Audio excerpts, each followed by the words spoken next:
आज तो दूध की खुशबू सपने में आ रही है। अबे भोला, सपना छोड़, उठ, गाय को दूध दो, मालिक जी का आदेश है। हाँ काका, मैं तो तैयार बैठा हूँ, सपने में ही योजना बना रहा था। भोला दूध का भगोना लेकर निकलता है, लेकिन गाय की पहचान भूल जाता है। सफेद भूरी गाय किधर गई रे? सब तो कुत्ते बिल्ली ही दिख रहे हैं।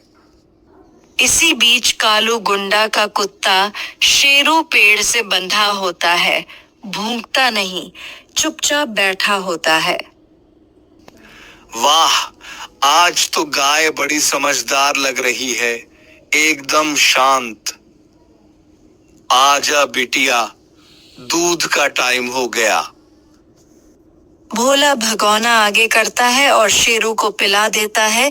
शेरू खुशी से चाटने लगता है। कालू दूर से देखता है कि उसका शेरू दूध पी रहा है और पास भगोना पड़ा है। अबे ओ भोला, तू मेरे शेरू को क्या पिला रहा है बे? कालू भैया, आपकी गाय बहुत सीधी है, बिल्कुल नहीं रंभाई। अबे गधा, वो गाय नहीं, मेरा पालतू कुत्ता है। अबे भोला, कभी सींग देखे हैं कुत्ते के? पहली बार देखा किसी ने कुत्ते को दूध दिया हो। शेरू तो अब दूध पीकर भोला का फैन बन गया है। क्या करूं, शेरू गाय से ज्यादा प्यारा लग रहा था। अगर अगली बार मेरे शेरू को गाय समझा तो दूध नहीं, दही बना दूंगा तुझे। अब से मैं हर जानवर को पहचान के ही पिलाऊंगा, कसम से। जो काम सोचकर करना चाहिए उसे भावनाओं से किया जाए तो कुत्ते भी दूध पी जाते हैं।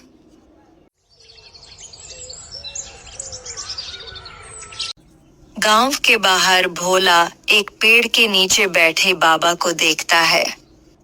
एयूएम झूठ महाशक्ति नमा, मेरी आंखें सब देखती हैं, मेरे कान सब सुनते हैं। बाबा जी, क्या आप सच में सब कुछ जानते हैं? बेटा, मैं तो वो बाबा हूँ जिसने पिछले जन्म में भी गाय को दूध पिलाया था। वाह, मेरे जैसे। चलिए गांव चलिए, सबको ज्ञान दीजिए। गांव में बाबा की एंट्री होती है। गांव वाले लाइन लगाकर आशीर्वाद लेते हैं। बाबा जी, मेरी घुटनों की तकलीफ ठीक हो जाएगी। अगर तुम 3 बार उल्टा घूमकर झूठम भक्ति बोलो तो दर्द भागेगा। बाबा जी, दुकान में मिठाई बिक नहीं रही। दूध में पुदीना डालो और माला फेरो, दुकान चमकेगी। बाबा जी, मेरी शादी कब होगी? जिसके पास 2 छाते होंगे वही तुम्हारा सच्चा वर होगा। गांव वाले सब मान लेते हैं। बाबा चुपके से भोला से कहता है, भोला बेटा, मेरे लिए रोज दूध, जलेबी और एक साफ बिस्तर का इंतजाम करो। बिल्कुल बाबा जी, आप तो गांव के देवता हो। रात को बाबा चुपके से मोबाइल पर बात करता है। हाँ पिंटू, ये गांव तो सीधे लोगों से भरा है, कुछ दिन में चंदा इकट्ठा करके निकल लूंगा। हरिया काका बाबा के टेंट के पास से मोबाइल की आवाज सुनते हैं। बाबा जी फोन पर पिंटू भाई से बात कर रहे हैं। बाबा के तो कान में ब्लूटूथ भी है। वो चंदू और रामधन को बताते हैं। सब मिलकर जांच करते हैं। अरे, ये तो पिछली बार जादू दिखाने आया जोकर निकला था। सचमुच बाबा नहीं ठग निकला। गांव वाले बाबा को पकड़ते हैं, भगोना और झाड़ू लेकर पीछा करते हैं। एयूएम भाग महाशक्ति नमा, अब मैं चलता हूँ। माफ कर दो भैया, मुझे लगा था सच्चा बाबा है। अब से बिना पूछे किसी को नहीं लाऊंगा। भोला, अब तू ही झाड़ू ले और उसे गांव से बाहर छोड़ा। हर चमकती चीज सोना नहीं होती। आंख बंद करके विश्वास नहीं, दिमाग खुला रखो।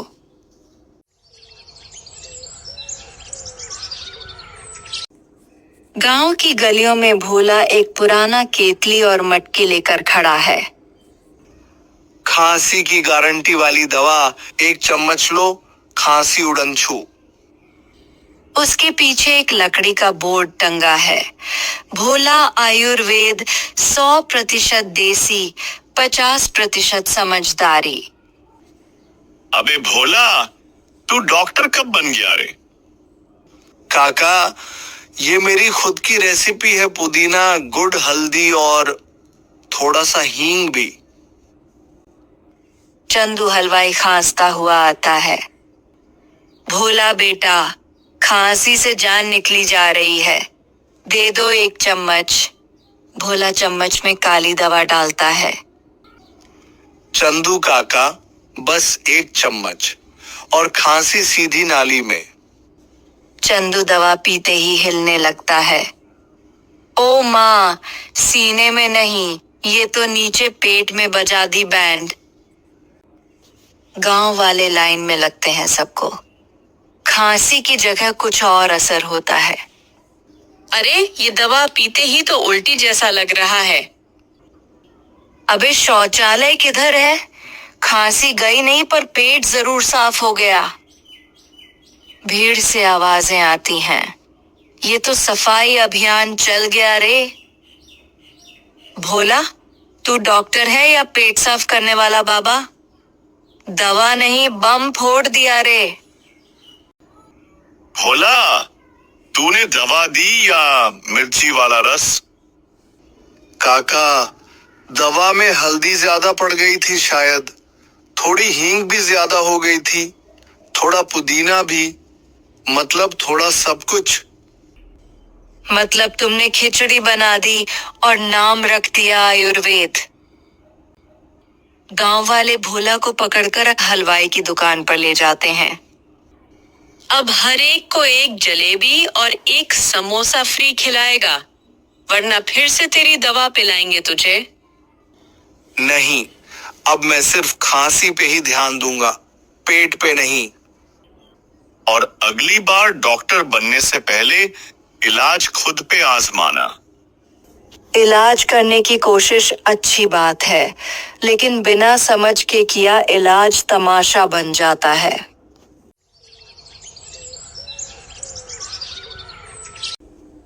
गांव की सब्जी मंडी में प्याज की कीमत सुनकर लोग हैरान हैं। अबे, 1 किलो प्याज, 2 प्लेट जलेबी। अब तो मम्मी प्याज काटने से पहले पूजा करवाएंगी।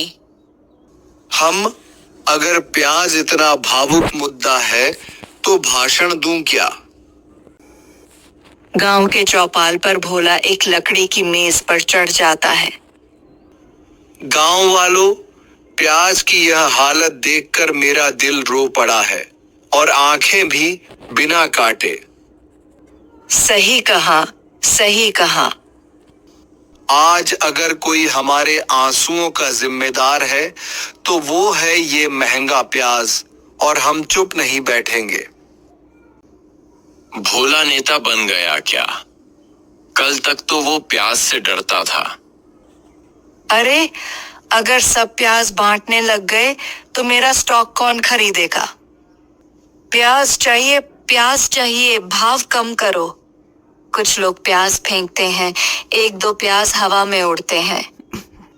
अरे, अब प्याज हथियार बन गए क्या? पिंकी देखती है कि भोला के घर के पीछे बोरियों में प्याज भरे पड़े हैं। अरे, देखो देखो, भोला के घर के पीछे पूरा गोदाम है प्याज का। अबे, तू भाषण दे रहा था या अपना प्याज बेचने की स्कीम बना रहा था? वो तो मैं रिसर्च के लिए रखे थे, भाव देखने के लिए, थोड़ा व्यापारिक सोच थी। भोला से बोरियां निकलवा कर पूरे गांव में बांटी जाती हैं। अबे भाषण छोड़, प्याज छीलने बैठ। और जो बचे वो मेरी जलेबी में मत डाल देना। अब समझ आया, राजनीति में आना इतना आसान नहीं और प्याज काटना उससे भी कठिन है। जहां भावनाएं बिकती हों, वहां प्याज से बड़ी कोई राजनीति नहीं होती। या भाव बढ़ाकर भाषण दोगे तो प्याज भी लौट कर पड़ेगा।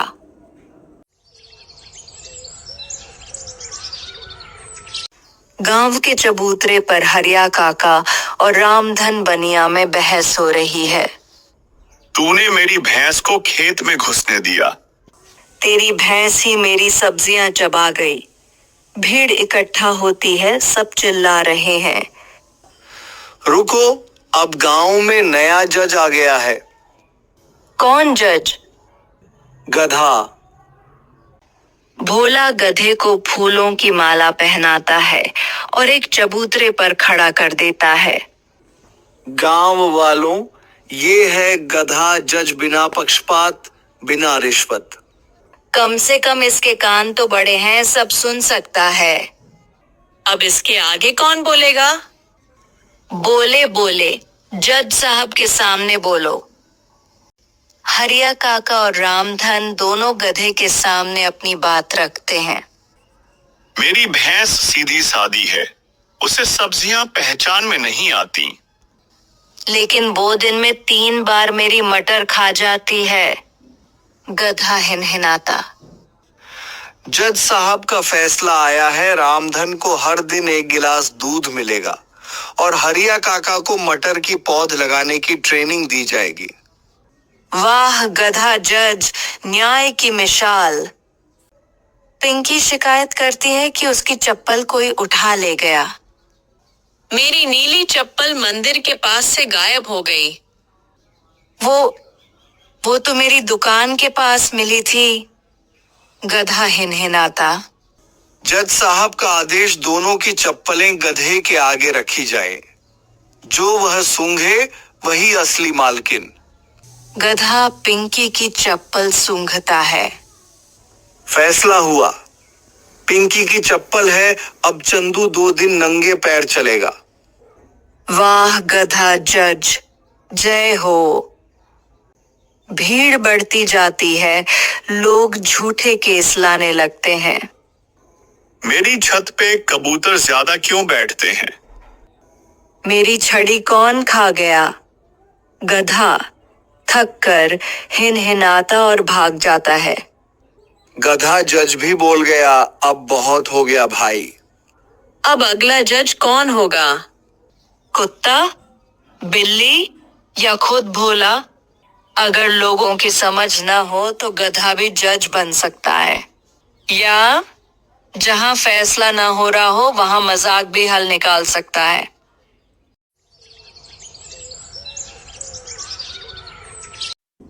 रात का समय, गांव के कुएं के पास एक सफेद साया दिखता है। हरिया कल रात वो कुएं से सफेद झक्क चीज निकली। बाप रे! मेरी दुकान से पूरी भाजी भी गायब हुई। भूत पेटू भी लगता है। अब ये गांव नहीं रहा, हॉरर फिल्म बन गया है। आज रात मैं भूत को भगाऊंगा और वो भी डांस से। वाह भोला, तू तो खुद डर के मारे नाच जाएगा। रात होती है। भोला गांव के बीच में आग के पास लाउड स्पीकर पर गाना चला देता है, नाच मेरी जान। जा भूत जा, ये मेरा डांस है, देख डर जा।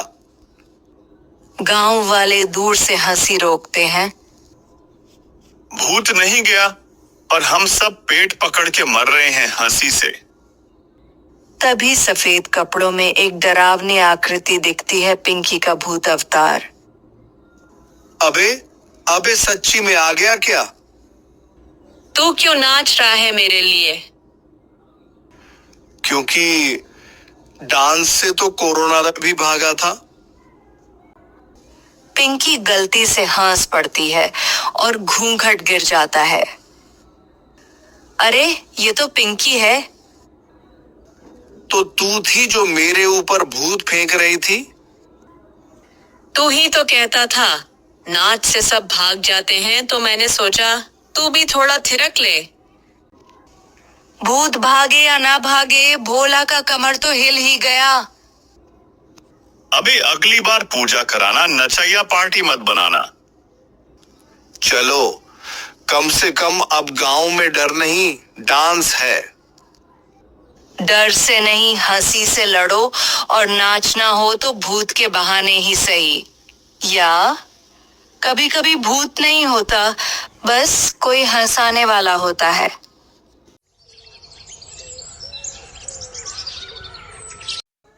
चंदू हलवाई की दुकान पर साफ सफाई चल रही है। भोला, नेताजी आने वाले हैं, 1 नंबर की चाय बनानी है।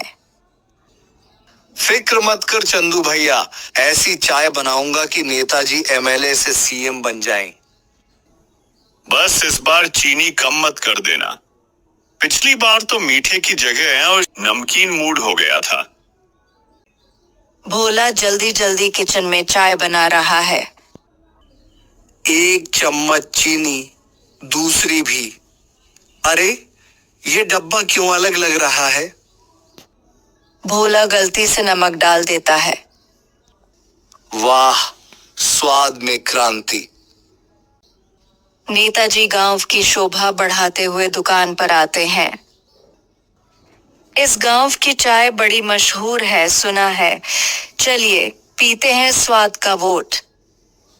हमारे भोला ने खुद बनाई है, दिल से। नेताजी के लिए दिल और नमक दोनों से बनाई है। नेताजी चाय का पहला घूंट लेते हैं और चेहरा बिगड़ जाता है। ये क्या है? ये चाय है या दाल का सूप? भीड़ हंसी से लौटपोट होती है। वो भोला भाई, तुमने चाय बनाई या नमक का पेय? अबे, नमक क्यों डाला? नेताजी को स्वाद चाहिए था, मीठा तो सब देते हैं, मैंने नमकदार बना दी। कम से कम सच्चाई का स्वाद है। नेता को मीठी बातों की आदत तो है, पर नमक जैसे लोग याद रह जाते हैं।